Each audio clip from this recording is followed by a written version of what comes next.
Allez, on est parti pour la troisième et dernière période de ce premier numéro de la semaine de la Grande Team. Et je vous rappelle que ce soir, eh bien, on est en compagnie du coach Kwadjo Deka, entraîneur de football. Évidemment, il est passé par l'Africa et puis il est actuellement en Suisse. Et là, ce soir, il est sur le plateau de la Grande Team. Donc, si vous avez des questions à lui poser, n'hésitez pas. Faites-les nous parvenir via la page Facebook de la 3. On est en direct jusqu'à 22h et un petit remplacement sur le terrain de la Grande Team puisque Henri Jo a cédé sa place à Yves Boris. Oui. Ouais. Rebonsoir Yves Boris. Bonsoir à vous, bonsoir coach. Bonsoir. Allez, il nous reste un sujet, dont on va parler. Arsenal, justement, un ancien du club charge à nouveau Nicolas Pepe. Il s'appelle Alan Smith, ancien joueur d'Arsenal entre 1987 et 1995. Eh bien, il s'en est pris à Nicolas Pepe. Il a déclaré ceci: « Nous ne savons pas vraiment à quel point Pepe peut devenir bon. Il a été recruté pour une somme indécente et n'a pas encore prouvé qu'il peut reproduire sa forme lilloise en rouge et blanc. Pour aller plus loin, il faut se demander en regardant le langage corporel à quel point le garçon veut réussir. Il semble être désintéressé. » Alors, une question pour laquelle vous pourrez à nouveau nous appeler. Je vous redonne le numéro de téléphone. Il s'agit du 00225 pour ceux qui nous appellent de l'international. 21 59 93 99. Combien de temps faut-il laisser à Nicolas Pepe pour qu'il redevienne aussi performant qu'à Lille? Et je vous pose la même question ici en plateau. Allez, Yves Boris, vous venez d'arriver, donc vous avez la priorité. D'accord. Déjà, j'estime que Alan Smith est allé très fort, quand même, envers Nicolas Pepe, quand il juge que son transfert, la somme qui a été donnée par l'équipe d'Arsenal pour le recruter du côté de Lille, 80 millions d'euros, est indécente. J'estime que c'est un peu trop fort. C'est pas juste parce que le garçon, avec la saison effectuée avec cette équipe de Lille, il méritait ces 80 millions d'euros. Maintenant, je veux prendre quand même quelques exemples. Thierry Henry est transféré de l'AS Monaco à la Juventus de Turin en 1999. Il effectue 20 matchs, il marque 3 buts. On a par exemple Kevin De Bruyne qui est transféré. Il arrive à Chelsea en 2012, il reste jusqu'en 2014, il fait 9 matchs, il ne marque aucun but. Mais on a vu la carrière qu'a effectuée Thierry Henry, on voit la carrière qu'est en train d'effectuer Kevin De Bruyne en ce moment précis du côté de Manchester City. Et donc je pense qu'il n'y a pas à désespérer pour notre Nicolas Pepe. Il faut laisser le garçon s'exprimer, jouer son football. Je me rappelle que quand il était à Lille, c'est un joueur qui évoluait en électron libre. Mais du côté d'Arsenal, par exemple, aujourd'hui, il est cantonné sur le côté et puis il défend beaucoup, ce qu'il ne faisait pas du côté de Lille. Donc du coup, le joueur quand même a du mal à se retrouver et enchaîner de belles performances. D'accord. Coach, j'aimerais bien savoir ce que vous en pensez. Oui, alors, pour Nico, je pense qu'il n'est pas responsable de son prix, comme tu l'as dit. Ce n'est pas lui qui fixe son prix. C'est un transfert. Ils ont mis cet argent sur la table. Voilà. Mais je pense qu'au stade où c'est arrivé, c'est à lui de juger de la situation et peut-être changer de club, comme tu l'as dit tout à l'heure pour Kevin De Bruyne. À un moment, il a changé de club. Voilà, Thierry Henry, il a changé de club, il est parti à Arsenal. Je pense que c'est à Nico de voir. S'il ne se sent pas à l'aise dans ce club, c'est de changer de club, de se faire prêter. Peut-être qu'il va perdre un peu plus d'argent, mais après, il peut rebondir. Je pense qu'Alan Smith, il ne doute pas de la qualité de Nico. C'est simplement que la réalité est là, il n'est pas assez efficient. D'accord. Il y a M. Doumbia qui nous appelle du Docui. Bonsoir, M. Doumbia. Bonsoir, Tia. Comment allez-vous? Je vais très bien. D'accord. Alors, M. Doumbia, même question. À votre avis, il faut lui laisser combien de temps pour retrouver sa forme de Lille à notre Nicolas Pepe? Bon, pour dire vrai, on ne peut pas dire 1 an, 2 ans, 3 ans, parce que c'est un footballeur, il a été payé pour faire un résultat, pour produire un résultat. Voilà, la finale a des objectifs. Mais, concernant les propos d'Alan Smith, je pense que c'est un peu trop dur. Voilà, je ne sais pas si c'est parce que Nicolas Pepe, il est ivoirien. Sinon, on a vu Anthony Martial qui a été payé à 80 ou 75 avec plus bonus, venir à Manchester United.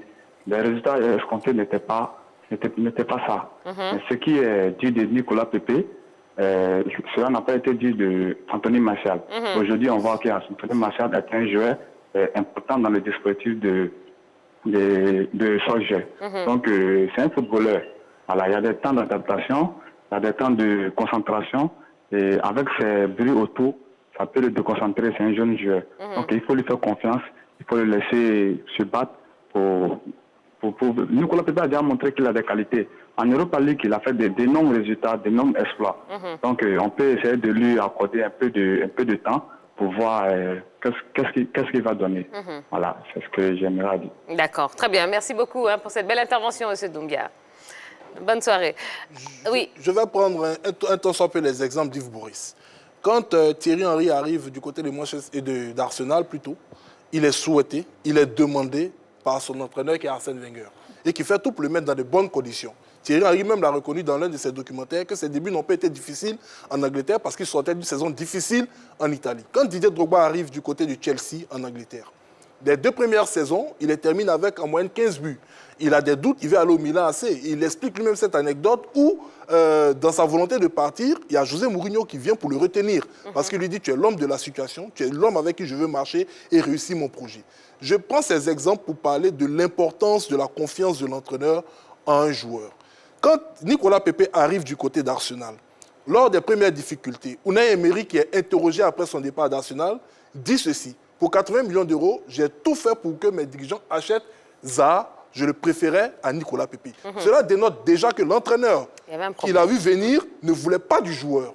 À partir de ce moment, si vous le démontrez à l'athlète, c'est comme un élève en classe. S'il a le professeur qui fait son cours et qui ne tient pas compte de ses réalités, il va baisser les bras. Puis après, Arteta l'a soutenu. Après, Arteta l'a soutenu. Il a encouragé. Je viens du côté d'Arteta. Arteta ne l'a pas soutenu. Arteta est arrivé dans une période difficile d'Arsenal. Arteta est arrivé dans une période où Arsenal doit faire des résultats. Et ils doivent aller avec les hommes qu'il a sous la main et les hommes en qui il peut avoir confiance. On voit dernièrement Arteta qui met, comme il s'appelle, le meilleur buteur d'Arsenal sur le banc de touche, Aubameyang. Voilà, c'est-à-dire qu'Arteta aujourd'hui, il est dans une situation où il tranche dans le vif. Le problème, à mon sens, de Nicolas Pepe, c'est vrai, le garçon doit se remettre en cause. Il n'a pas les mêmes performances, mais est-ce que les hommes aujourd'hui qui sont appelés à diriger à partir du banc de la formation d'Arsenal lui donnent les coudées franches pour qu'il puisse jouer de manière libérée? Yves Boris l'a dit. Dans ses clubs précédents, il évoluait pratiquement en électron libre. C'était cet homme épanoui qui pouvait se balader sur le terrain. Mais il n'a pas cette chance avec ces 2 techniciens.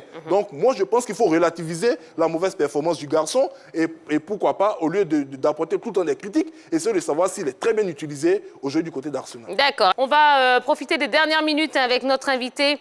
Alors, coach, vous n'êtes pas qu'entraîneur de football, là, vous êtes aussi analyste vidéo, n'est-ce pas? Est-ce que vous n'avez pas de proposition pour intégrer une équipe? Si, actuellement, je travaille sur un projet avec un club suisse, mais je ferai partie d'un staff, mais je pense que j'ai plus l'âme de numéro 1. Donc, si le téléphone sonne ou si je reçois un email intéressant d'une sélection ou d'un club, que ce soit en Afrique, en Asie ou voilà, ou en Amérique, j'irai. Mais quand je rentre de vacances, je vais travailler avec un club suisse en tant que membre du staff. Bon, s'il y avait un club, si vous aviez le choix de choisir un club que vous pourriez entraîner. Ici, en Côte d'Ivoire, un club qui a un terrain pour qu'on puisse s'entraîner. Juste un terrain. Bon, ça me suffit. C'est pas une question d'argent. Ça restreint beaucoup c'est très important d'avoir un terrain pour s'entraîner. Oui, tout à l'heure, quand je suivais l'émission dans la loge, j'ai vu que vous avez parlé du stade de Grand Laou. Je me rappelle, quand j'étais à l'Africa, je voulais faire 3 semaines de préparation bloquée et je suis allé voir ce stade. Je le connais, ce stade. Je suis allé voir ce stade et je suis content qu'il va reprendre parce que c'est un cadre magnifique pour pouvoir préparer des saisons.